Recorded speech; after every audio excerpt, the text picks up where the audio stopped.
எனக்கு நீங்க வந்து ஹோம்ஒர்க் பண்ணும்போது தான் உங்களுக்கு டவுட்ஸ் வந்து நான் கிளாரிஃபை பண்ண முடியும்.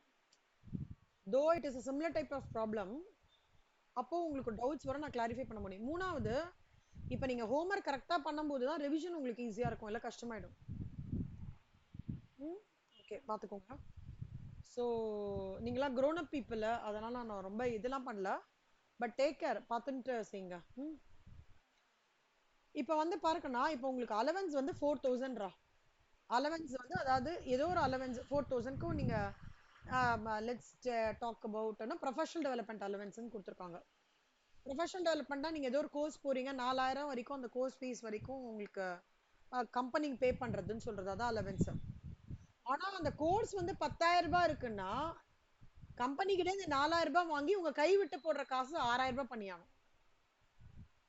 கரெக்டா? அப்பனா என்ன அர்த்தம்னா இந்த 6000 ரூபாய் will become taxable சொல்றாங்க. புரியுதா?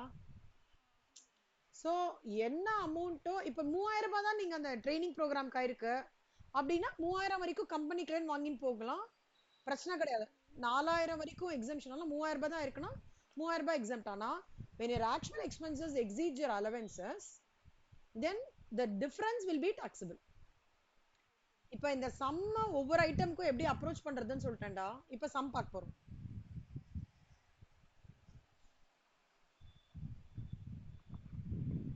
இப்ப ரெண்டு கொடுத்துருக்காங்க, நாம ஓல்டு ரிஜிம்ல கொடுத்துருக்கான், கேட்டிருக்கான்.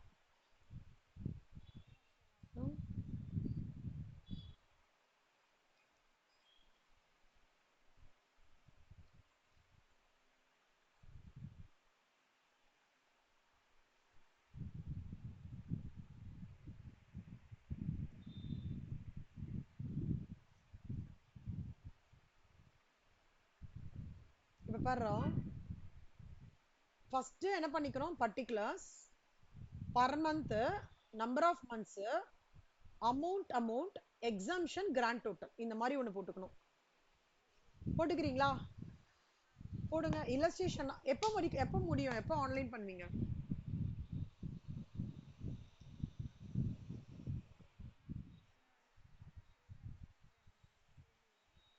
எனக்கு ஃபர்ஸ்ட் ஆமா டெஸ்ட், நீங்க இது டெஸ்ட் வந்து क्वेश्चन பேப்பர் நல்லா படிச்சுக்கோங்க. டிடில அலவன்சஸ் வரைக்கும் இருக்கு. அலவன்சஸ்னா ஆன்யூட்டி வரணும், ஸ்பெசிஃபைட் எம்ப்ளாயர் வரணும், ட்ரைபல் ஏரியா அலவன்ஸ் வரணும், ஜெனரல் அலவன்சஸ் வரணும், ஹெச்ஆர்ஏ வரணும். எல்லாமே ஸ்கிராச்ல இருந்து ஒண்ணு கூட விடாதீங்க, நல்லா தரவா படிக்கணும். அதே மாதிரி எஃப்ஏல பிஆர்எஸ் ஒரு சம் கொடுத்துருக்கேன், டெப்ரிசியேஷன் ஒரு சம், அட்ஜஸ்ட்மெண்ட் என்ட்ரிஸ் கொடுத்துருக்கேன். ஃபினான்ஷியல் அக்கவுண்ட்ஸ்ல காஸ்டிங்ல மார்ஜினல் காஸ்டிங் சம்ஸ் 4 என்னமோ கொடுத்துருக்கேன். ஓகே பாருங்க. இப்ப பாருடா, போட்டுக்கோடா. இல்லஸ்ட்ரேஷன் 12 போட்டுக்கோ. பர்டிகுலர்ஸ், பிஎம்னா per month, number of months, amount, exemption, grand total போட்டுக்கோங்க.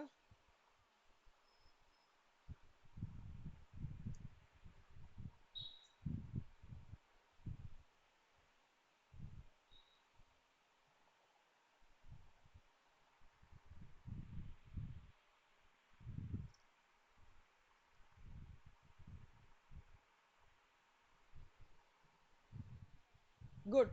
ஃபர்ஸ்ட் பேசிக் salary எழுதிக்கோங்க. பர் மந்த் பிஎம்ஆன்னு பார்த்துக்கணும். எப்பவுமே ஞாபகம் வச்சுக்கோடா, டாக்ஸ்ல பர் மந்த்துக்கு கொடுத்துருக்காங்களா டோட்டலுக்கு கொடுத்துருக்காங்களான்னு பார்த்துக்கோங்க. ஸோ பர் மந்த் வந்து 75,000. அப்போ 12 மாசத்துக்கு எவ்வளோ? 9 lakhs. இல்ல உன்னை ஃபுல்லா எக்ஸ்பிளைன் பண்ணிடுவா பேசாம. அப்புறம் நீங்க போடுங்க. So 9 lakhs. எக்ஸாம்ஷன் எதுக்கு எதுவுமே கிடையாதுடா, ஃபுல்லி டாக்ஸபிள். இங்க இருக்கிற காலம் வந்து ஃபுல்லி டாக்ஸபிள் காலம். ஓகேவா? Fully taxable column. Bonus fully டாக்ஸபிள்ரா. 2000 per month, 2000 into 12, 2,40,000. அந்த 50% கன்சிடர் ஃபார் ரிட்டையர்மெண்ட் பெனிஃபிட்ஸ்லாம் நம்ம வந்து கிராஜுவிட்டிக்குனாலும் இல்ல பென்ஷனுக்குலாம் அதுக்கு அதை கன்சிடர் பண்ணிக்கலாம். But as such fully taxable. அடுத்தது அதாவது எப்படின்னா அலவன்சஸ்லாம் தனி ஒரு கேட்டகரிடா. அலவன்சஸ் தனி இருக்கிறதுலாம் ஒரு கேட்டகரி. ஆனாலும் உங்களுக்கு இந்த போனஸ் கமிஷன் ஃபீஸ்லாம் ஃபர்ஸ்ட் வந்துட்டு அப்புறம் அலவன்சஸ் கீழே வருவாங்க. ஓகே, கமிஷன் பார்க்கணும். 9,000 per annum சொல்லிட்டான். அப்ப 9,000 ஒரு வருஷத்துக்கு grand total. Fees 5,000 per annum. இப்ப இந்த 4 புரிஞ்சுதா? இப்போ ஒவ்வொரு அலவன்ஸா பார்க்கலாம். Dearness allowance 2000 per month 24,000. Exemption எதுவும் கிடையாது 24,000. எஜுகேஷன் அலவன்ஸ் 1000 பர் மந்த்னு சொல்றான். அவனுக்கு ஒரு சன்னு 3 டாட்டரா. ஆ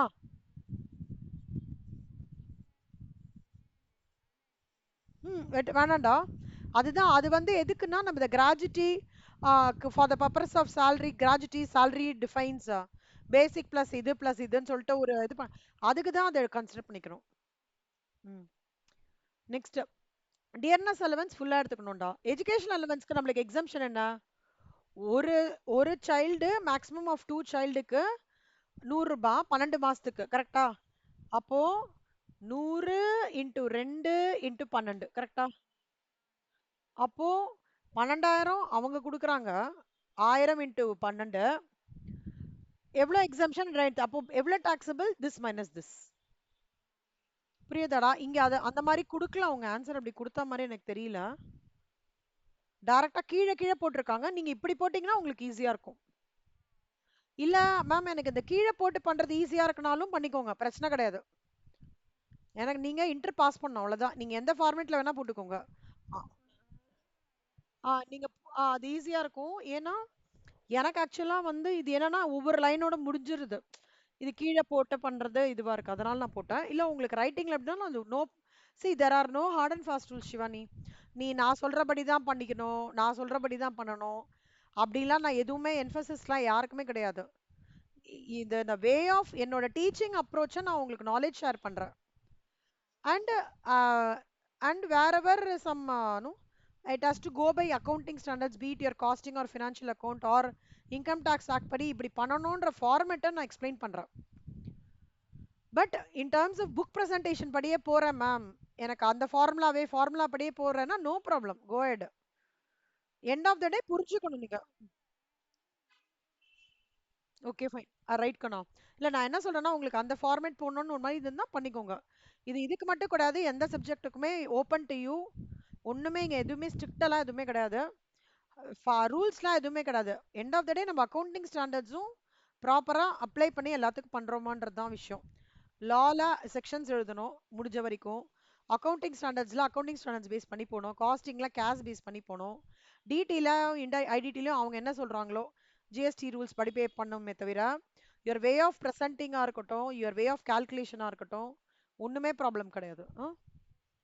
நெக்ஸ்ட் எஜுகேஷன் அலவன்ஸ் புரியுதா? ஹாஸ்டலுக்கு அதே மாதிரி கண்ணா. ஹாஸ்டலுக்கு அவன் எவ்வளவு சொல்றான்னா 2000 per month. So 2000 per month 12 மாசத்துக்கு அமௌண்ட் வந்து 24,000. ஸோ எக்ஸம்ஷன் 7,200 போக 16,800. புரியுதா?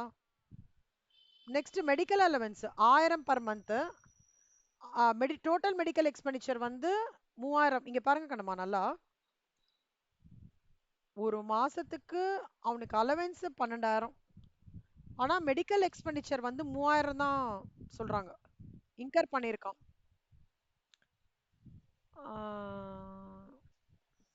ஒரு நிமிஷம்.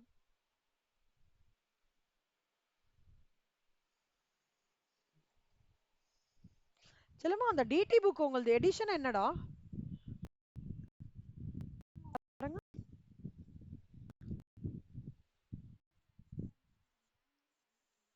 ஓகே ஓகே, எனக்கும் அதான். ஒரு நிமிஷம்.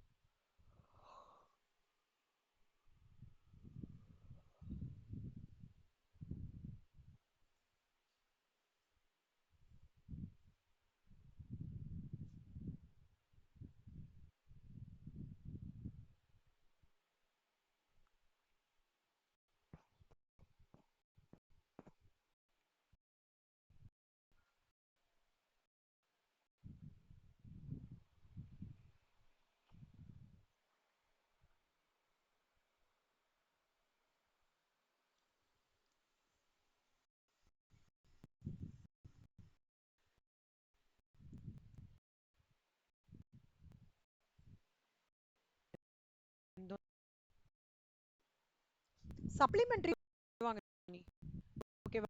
அதுவும் எக்ஸாம் டைம் முன்னாடி supplementary December.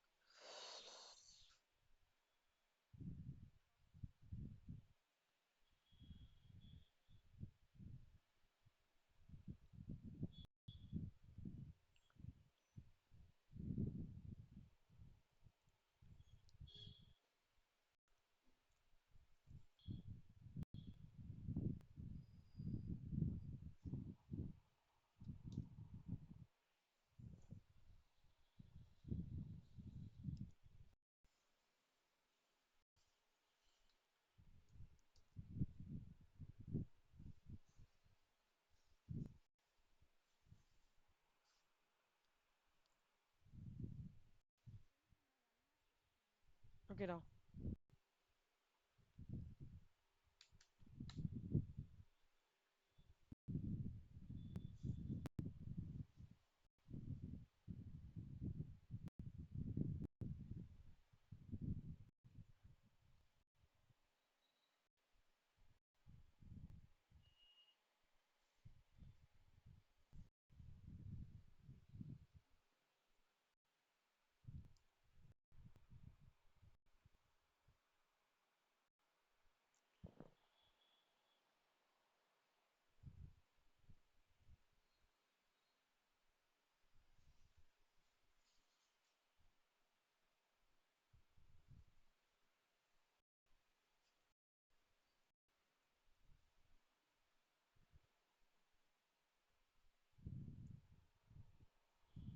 Medical allowance fully taxable செல்லம், சரியா? 1000 into 12 fully taxable. Transport allowance பாத்தீங்கன்னா 1800 ஃபுல்லி டாக்ஸபிள், அதுவும் 21,600. சர்வெண்ட் அலவன்ஸ் வந்து 1000 into 12 fully taxable 12,000. CCA 2000 into 12 24,000 fully taxable. Assistance allowance வந்து 3000 into 12, ஆனா அசிஸ்டன்ட்டுக்கே பே பண்றாங்க. பே டு அசிஸ்டன்ட் 24,000 தான் பே பண்றாங்க. அப்ப இதோட டிஃபரன்ஸ் வந்து டாக்ஸபிள். ஓகேவா? அசிஸ்டன்ட்டுக்கு நீ பே பண்றது, அது கம்பெனி என்னோட அசிஸ்டன்ட்டுக்கு பே பண்றதுக்காக அலவன்ஸ் கொடுக்கறது.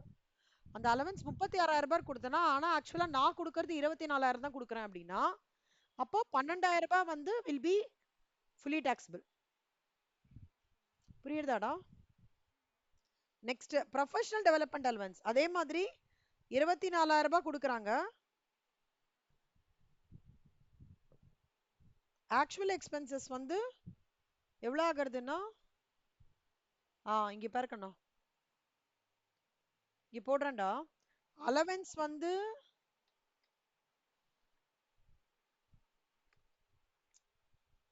அலவன்ஸ் வந்து 24,000 ரூபாய். ஓகேவா? ஆனா ஆக்சுவலா நான் என் கை விட்டு எவ்வளவு போடுறேன்னா, ஐயோ, 8,000 into 12 அப்பனா 96,000 நான் ஸ்பெண்ட் பண்றேன்டா. அப்போ 24,000 வரைக்கும் தான் நான் எக்ஸாம் பண்ண முடியும். கரெக்டா? நான் கம்பெனி வந்து நான் எவ்வளவு கொடுக்குறோமோ அதுக்கு வந்து கொடுக்காது. எவ்வளோ வந்து ஓவராலா கம்பெனி வந்து நம்மளுக்கு ப்ரொவைட், எந்த லிமிட் ப்ரொவைட் பண்றோ அந்த லிமிட் வரைக்கும் தான் இது பண்ண முடியும். irrespective of any surplus amount over my allowance. ஓகேவா? அப்ப இந்த இடத்துல பாருடா, இது டிஃபரன்ஸ் சினாரியோ. 24,000 ரூபாய் அவங்க கொடுக்குறாங்க, எக்ஸம்ஷன் 24 ரூபாய் ஃபுல்லா எடுத்துக்கிறேன். புரியுதா கண்ணா? இது கொஞ்சம் நல்லா பாத்துக்கோங்க. இதுதான் கண்ணா, இப்ப இது எல்லாமே என்னோடக்கு டாக்ஸபிள் பிராக்கெட்ல வருது. ஓகேவா?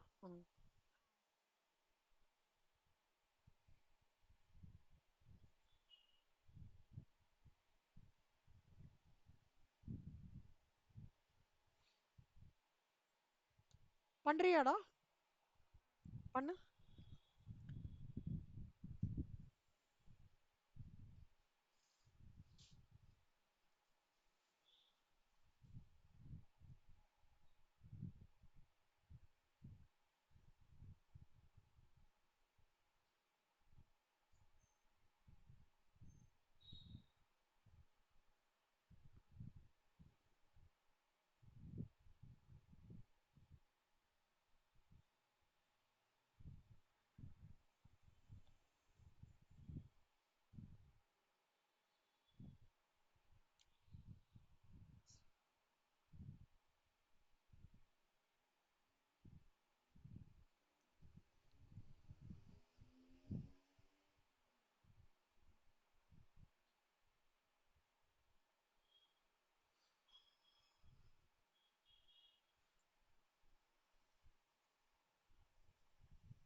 புரியுதா சிவானி?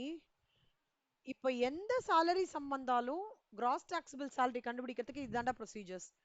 ஃபர்ஸ்ட் இத எழுதிக்கணும், அப்புறம் அலவன்சஸ்க்குலாம் எஃபர்ட் கொடுக்கணும், எஃபெக்ட் கொடுத்துட்டு அதுக்கு அது எக்ஸம்ஷன் பண்ணிட்டு இது வருதுதான். இப்போ இதுல வந்து அடுத்த கிளாஸ்ல வந்து பர்குசைட்ஸ்னு ஒரு கான்செப்ட் ஆட் ஆகும்.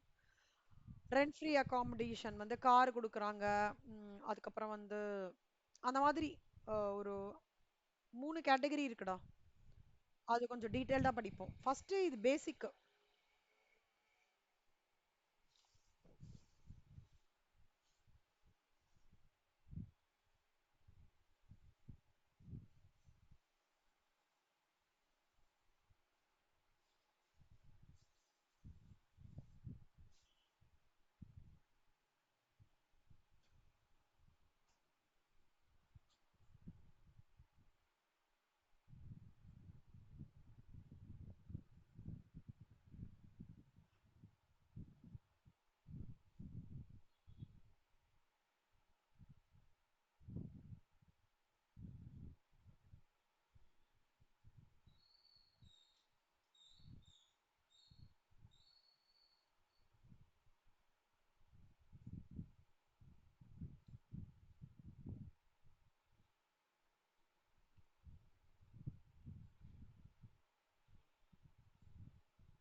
ஒரே நிமிஷம் சொல்லலாம்.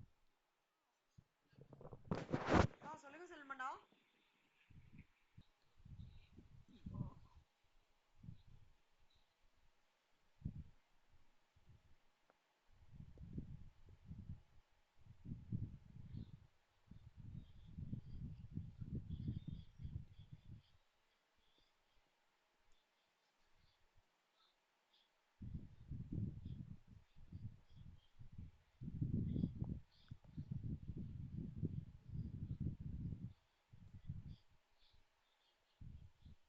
செல்லம் illustration 13 பாருடா. Basic salary 52,000, dearness allowance, dearness pay, fees, house rent allowance, children education allowance, children allowance, hostel, dress, uniform, tiffin, education allowance இதெல்லாம் இருக்கு. ஓகேவா? இப்போ as usual ரூல்ஸ் போட்டிருக்கேன்டா. Basic fully taxable, dearness allowance fully taxable. ஹெச்ஆர்ஏக்கு தான் அந்த rule apply பண்ணணும்டா. அதாவது இப்போ இது வந்து கவர்மெண்ட் எம்ப்ளாயி, கரெக்டா? கவர்மெண்ட் எம்ப்ளாயி இவங்க வந்து கொல்கட்டால இருக்காங்க, அதனால மெட்ரோ, அதனால 50% ஆஃப் salary வரும். நான் மெட்ரோனா 40%. Actual amount received, rent paid minus 10% of salary. Salary is equal to basic plus DA plus commission on turnover. கரெக்டா? இந்த ரூலை சம்முக்கு நீங்க அப்ளை பண்ணும். எஜுகேஷன் அலவன்ஸ் கொடுத்துருக்காங்க. One child 1 month rupees 100, maximum of 2. Hostel allowance one child 1 month rupees 300, maximum of 2. கரெக்டா? Dress allowance fully taxable கண்ணா. Medical allowance fully taxable. Tiffin allowance fully. Education allowance மட்டும் எப்படின்னா exemption to the extent of actual expenses. இப்போ வந்து எப்படின்னா education allowance வந்து own, அதாவது children education allowance ஒன்று பக்கம்டா. அவரே ஓனா படிக்கிறாருன்னா அது ஒரு மாதிரி ட்ரீட்மெண்ட். சில்ட்ரன் எஜுகேஷன் அலவன்ஸ்க்கு தான் இந்த கிளாஸ். இது ஓன் எஜுகேஷன் அலவன்ஸ். அதுக்கு exemption to the extent of actual expenses. ஓகேவா? அப்புறம் யூனிஃபார்ம் அலவன்ஸ் அதுவும் அதே மாதிரி கணுமா. அவரோட யூனிஃபார்ம் அலவன்ஸ்க்கும் exemption to the extent of actual expenses. ஓகேவா? சில்ட்ரன் எஜுகேஷன் அலவன்ஸ் வந்து ஃபுல்லி டாக்ஸபிள்.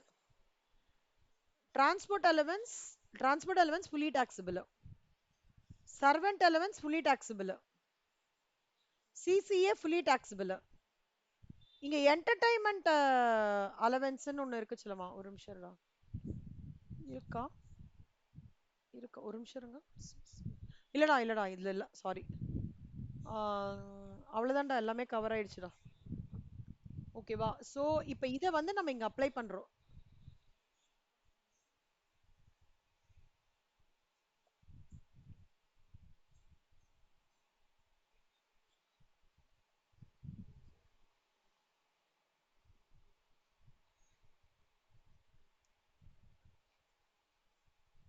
இப்ப பார்க்கணும், இந்த பேசிக் வந்து பேசிக் salary அதே மாதிரி. see இதுல வந்து இதே ஃபார்மட்டே அப்படியே எடுத்துட்டு வர வேண்டியதான். ஓகேவா? இதே ஃபார்மட்டே எடுத்துட்டு வந்து இங்க அப்ளை பண்ண வேண்டியதான். பேசிக் ஃபுல்லாடா அப்படியே 6,24,000. ஓகே, ஃபீஸ் வந்து fully taxable 50,000 into 50,000 per annum fully taxable. Allowancesல வந்து dearness allowance 23,000 into 12 2,76,000. Dearness pay 1,000 into 12 12,000. House rent allowance பார்த்தேன்னா இது அப்ளை பண்ணோம் செல்லம். ஃபர்ஸ்ட் ஆக்சுவல் அமௌண்ட் ரிசீவ்ட் எவ்வளோ நம்மளுக்கு 15,000. ஸோ 15,000 into 12 எவ்வளோன்னா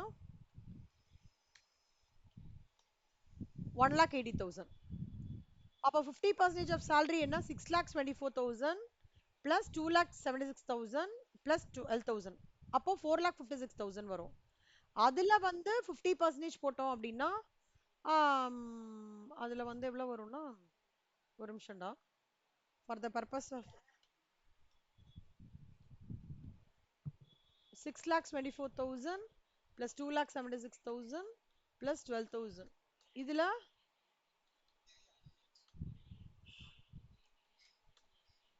4,56,000 ரா. Rent paid minus 10% of salary 4,56,000ல சாரி 9,12,000ல 10%. புரியுதா கண்ணா இது? 9,12,000 10% 91,200. So 2,40,000 minus 9,21,200 1,48,800. So whichever is less 1,80,000 4,56,000 1,48,000 whichever is less ன்னு பார்த்தோம்னா 1,48,800 தான் வந்து எக்ஸம்ஷன். அப்போ இந்த அமௌண்ட்ல இருந்து இதை மைனஸ் பண்ணி நெட் அமௌண்ட் இருக்குல்ல கண்ணா, இதுதான் டாக்ஸபிள். ஓகேவா? மொத்தம் அலவன்ஸ் கொடுக்குறான் 1,48,800, ரிமைனிங் 31,200 தான் இதான் டாக்ஸபிள். புரியுதா? சூப்பர். நெக்ஸ்ட் பாரு செல்லமா, சில்ட்ரன் எஜுகேஷன் அலவன்ஸ். அது உனக்கு தெரியும், 3,000 into 12 36,000. எக்ஸாம்ஷன் வந்து அவங்க என்ன சொல்றாங்க, ஒரே ஒரு குழந்தை தான் இருக்கான். அப்போ ஒரு குழந்தைக்கு 100 into 1 into 12 1,200. அப்போ 34,000. இதுதான் டாக்ஸபிள். சில்ட்ரன் அலவன்ஸ் வந்து ஃபுல்லி செல்லமா நல்லா ஞாபகம் வச்சுக்கோ, சில்ட்ரன் அலவன்ஸ் வேற, சில்ட்ரன் எஜுகேஷன் அலவன்ஸ் வேற. சில்ட்ரன் அலவன்ஸ் வேற, சில்ட்ரன் ஹாஸ்டல் அலவன்ஸ் வேற. சில்ட்ரன் அலவன்ஸ் வேற, ஓன் எஜுகேஷன் அலவன்ஸ் வேற. சில்ட்ரன் எஜுகேஷன் அலவன்ஸ் வேற, ஓன் எஜுகேஷன் அலவன்ஸ் வேற. ஓன் எஜுகேஷன் அலவன்ஸ் வந்து to the extent of expenses, அதாவது அலவன்ஸை விட எக்ஸ்பென்சஸ் ஜாஸ்தியா இருக்குன்னா அலவன்ஸ் எக்ஸம் ஃப்ரம் டாக்ஸ். புரியுறதா? அந்த 4 இது different terminologies. Education allowance, children education அலவன்ஸ்னா 100 into 2 into 12. சில்ட்ரன் ஹாஸ்டல் அலவன்ஸ்னா 300 into 2 into 12. ஓன் எஜுகேஷன் அலவன்ஸ்னா to the extent of whatever allowance given is exempt. வெறும்னா சில்ட்ரன் அலவன்ஸ்னா மொத்தமா வந்து taxable. Dress allowance fully taxable கண்ணா. யூனிஃபார்ம் அலவன்ஸும் எப்படி தெரியுமா, அவன் வந்து என்ன சொல்றான், ஒரு மாசத்துக்கு 2,000 ரூபாயா, ஆனா அவனுக்கு ஒரு மாசத்துக்கு 1,000 ரூபாய் தான் இருக்கு. அப்போ அந்த 1,000 ரூபாய் இருக்கு இல்லையா, அது அந்த எக்ஸ்டென்ட் வரைக்கும் தான் exemption. Remaining taxable. Tiffin allowance fully taxable ரா. Education allowance for own study அவன் என்ன சொல்றான்னா 2,000 பர் மந்த். ஸோ 12 மாசம் 24,000. ஒரு மாசத்துக்கு 1,500 தான் எக்ஸ்பெண்டிச்சர் பண்ணிருக்கான், அது வரைக்கும் தான் அவன் எக்ஸம்ஷன் எடுத்துக்க முடியும். Remaining taxable. புரியுதாடா? ஸோ இது எல்லாத்தையும் டோட்டல் பண்ணனா 4,76,400 இது எல்லாத்தையும் ஆட் பண்ண 11,50,400 வந்துரும். இந்த சம் புரியுதா? போன சம்மும் இந்த சம்ல ரெண்டு விஷயம் தான் வித்தியாசம். ஹெச்ஆர்ஏ அலவன்ஸும் ஓன் எஜுகேஷனல் அலவன்ஸும் அது மட்டும் தான்டா. மற்றபடி எல்லாமே ஆல்மோஸ்ட் ரிப்பீட். இப்படிதான் வரும் சிவானி. 95% எல்லா ஐட்டம்ஸும் ஸ்ட்ரெயிட் ஃபார்வர்டா இருக்கும். ஒரு 5% மட்டும் தான் நீ ப்ரொவிஷன்ஸ் யூஸ் பண்ற மாதிரி இருக்கும். If it's given in 7 mark question. புரியுதாடா? இப்ப பாருக்கண்ணா, இப்ப ஒருவேளை இந்த சோனல் வந்து அவுட் சைடு இந்தியால இருக்காங்கன்னு வச்சுக்கோயேன். இப்ப சோனல் வந்து கவர்மெண்ட் எம்ப்ளாயின்றான். ஒருவேளை அவுட் சைடு இந்தியால இருந்ததுன்னா அப்ப rent paid for the house in Japan எப்படின்னா, பீயிங் கவர்மெண்ட் எம்ப்ளாயியா இருந்து and citizen of India working out சைட்னா அவருக்கு என்னெல்லாம் அலவன்ஸ் பே பண்றோமோ எல்லாமே எக்ஸம்ட். இந்த ஸ்டெச் ஃபுல்லா எக்ஸம்ட். அலவன்சஸ் எல்லாமே எக்ஸம்ட். பேசிக் மட்டும் 6,24,000 ஃபீஸ் கிராஸ் டாக்ஸபிள் சாரியை தவிர under 10 subsection 7 all the allowances being a government employee however going to place outside India and getting and working there for the purpose of government of India na all our allowances are exempt. Super la? ஜாலியா இருக்கும். சொல்லமா இப்ப வந்து பெர்குசைட்ஸ் concept. பெர்குசைட்ஸ்னா என்னன்னா benefits. Car கொடுப்பாங்க, வண்டி கொடுப்பாங்க, வீட்டுக்கு சர்வெண்ட் கொடுப்பாங்க, gas free, electricity free, water free, உங்களோட எஜுகேஷன் ஃபெசிலிட்டி கொடுப்பாங்க, transport facility, low rate loan facility கொடுப்பாங்க, டூர் போறதுக்கு ஃபெசிலிட்டி கொடுப்பாங்க, மீல் ஃபெசிலிட்டி, gift கொடுப்பாங்க, credit card facility, club facility, medical facility, எல்லா விதமான ஃபெசிலிட்டியும் கொடுக்கறது தான் என்ன சொல்லுவாங்கன்னா பெர்குசைட்ஸ்.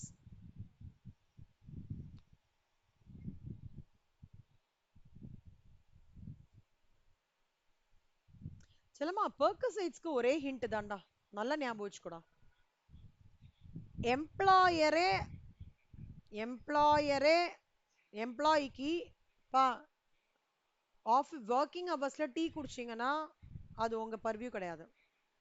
நீங்க அதுக்கு எக்ஸ்பெண்டிச்சர் இன்கர் பண்ண வேண்டாம். ஆஃபீஸ் ஹவர்ஸ்லயே ஒரு இடத்துல இருந்து இன்னொரு இடத்துக்கு ஆஃபீஸ் ஒர்க்கா போனீங்கன்னா அதுக்கு எம்ப்ளாயி வந்து அதுக்கு டாக்ஸபிள் கிடையாது.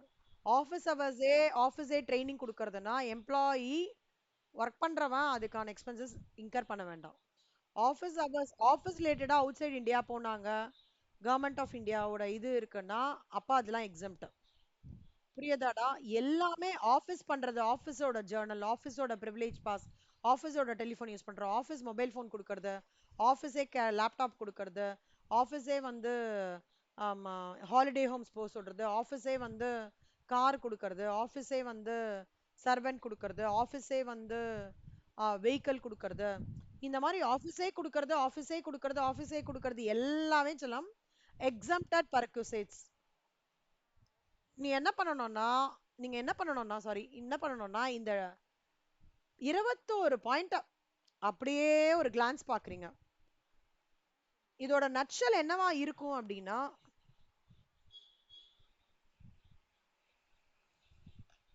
ஆபீஸ் கொடுக்கறது எல்லாமே எக்ஸாம் ஃப்ரம் டாக்ஸ்.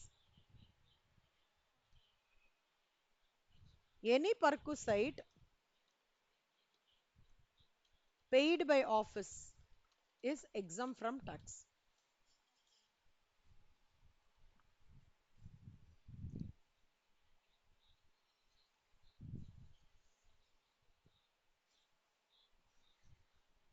ஓகேவா? Any perquisite paid by office is exempt from tax. அதான்டா இதோட கம்ப்ளீட். இது கோ த்ரூ பண்ணுங்க. இதோட கம்ப்ளீட் ஸ்டோரி லைனே இதான். இப்ப ரெண்ட் ஃப்ரீ அகாமடேஷன் ஒரு கான்செப்ட் படிக்க போறோம். ரெண்ட் ஃப்ரீ அகாமடேஷனா என்னன்னா, ஆபீஸே ஒரு அகாமடேஷன் கொடுத்துட்டு அதுக்கு ரெண்ட் வாங்காம இருக்கிறது, அதான் ரெண்ட் ஃப்ரீ அகாமடேஷன். புரியுறதாடா? இப்ப இதுல ஆமா, கரெக்ட் கரெக்ட். இதுல ஒரு 3 கேட்டகரி இருக்குடா. அதாவது ஒரு ஏரியா, அதாவது சென்னை மாதிரி இருக்கிற ஏரியால வேர் பாப்புலேஷன் வந்து 40 lakhs எக்ஸீட் ஆகுறதுன்னா அப்ப அந்த அகாமடேஷனே வந்து எம்ப்ளாயரோட அகாமடேஷன் இருக்குன்னு வச்சுக்கோக்கண்ணா. அப்ப 10% of salary for the period during which employee occupied the said accommodation. அதாவது அகாமடேஷன் எம்ப்ளாயரே வச்சிருக்காங்கடா. சரியா? அப்போ வந்து வேல்யூ ஆஃப் பர்குசைட் என்னன்னா 10% ஆஃப் salary. ஆ இல்ல இப்ப குர்கோன் மாதிரி பூனே குர்கோன் திருச்சி மதுரை அந்த மாதிரி அந்த மாதிரின்னு சொல்ல முடியாது எக்ஸாக்டா. Where the population exceeding 15 lakhs but 40 lakhsக்கு கீழே இருக்கோ அவங்களுக்கு எப்படின்னா பர்குசைட் எப்படின்னா வேல்யூ ஆஃப் பர்குசைட் எப்படின்னா 7.5% of the salary for the period the employee is occupied. எவ்வளவு நாள் அந்த எம்ப்ளாயி அந்த அகாமடேஷன்ல இருக்கானோ அந்த எம்ப்ளாயியோட சேலரியில 7.5% value of perquisite. Any other city இப்ப இந்த ரெண்டு கண்டிஷனுமே இல்லாம எனி அதர் சிட்டி ரொம்ப ஒரு குக்கிராமம் மாதிரி எங்கேயோ ஒரு கிராமத்துல போடுறாங்க. ஆனா அவங்களுக்கு வந்து இது கொடுத்துடுறாங்கன்னு வச்சுக்கோங்க ரெண்ட். அப்போ 5% of salary for the period during which employee occupied the set accommodation. புரியுதா கண்ணா? இப்போ accommodation is not owned by the எம்ப்ளாயர்னு வச்சுக்கோங்களேன். எம்ப்ளாயரே ஓன் பண்ணலடா. நான் எம்ப்ளாயரே ஓன் பண்ணல, எம்ப்ளாயி தான் ஓன் பண்றாங்க அப்படின்னா ரெண்ட் பெய்டு சாரி எம்ப்ளாயி தான் ஓன் பண்ணல, எம்ப்ளாயர் வந்து ரெண்ட்டுக்கு எடுத்துக்கிறான்னா rent paid or payable by the employer or 10% of salary whichever is lower. இது எம்ப்ளாயர் அகாமடேஷன் ஓபன் பண்ணிருக்கேன், இது எம்ப்ளாயர் அகாமடேஷன் ஓன் பண்ணலன்னா இந்த மூணு விஷயம் ஞாபகம் வச்சுக்கணும்டா. இதுக்கு salary for purpose of RFA என்னன்னா basic dearness allowance bonus commission fees எல்லா டாக்ஸபிள் அலவன்ஸும் ஆட் பண்ணி எல்லா monetary payment by whatever name called. புரியுதா கண்ணா? சிலமா நான் அந்த RFA வரைக்கும் முடிக்கிறேன். அடுத்த சம்லாம் நம்ம நெக்ஸ்ட் கிளாஸ்ல பார்க்கலாம். சரியா? RFA வரைக்கும் தரவா நீங்க டெஸ்ட் வந்து இந்த வார டெஸ்ட் அலவன்சஸோட தரவா எல்லாமே இன்க்ளூட் பண்ணிருக்கணும்டா. ஆனிட்டி இருக்கணும், ஸ்பெசிஃபைட் எம்ப்ளாயர் இருக்கணும், அப்புறம் வந்து அந்த ஜட்ஜ் ஓடது சுப்ரீம் ஜட்ஜோடது வந்து கிடையாது, எல்லா டீடைல்ஸும் இருக்கணும், ட்ரைபல் ஏரியா இது எல்லாமே இருக்கணும், சகலமும் இருக்கணும். சரியா? ஓகே, இந்த வாரம் மோஸ்ட் ப்ராபப்ளி salary ஒரு 90% முடிச்சிருவேன்னு நினைக்கிறேன். 90% பார்க்கலாம். புரியுறதாடா?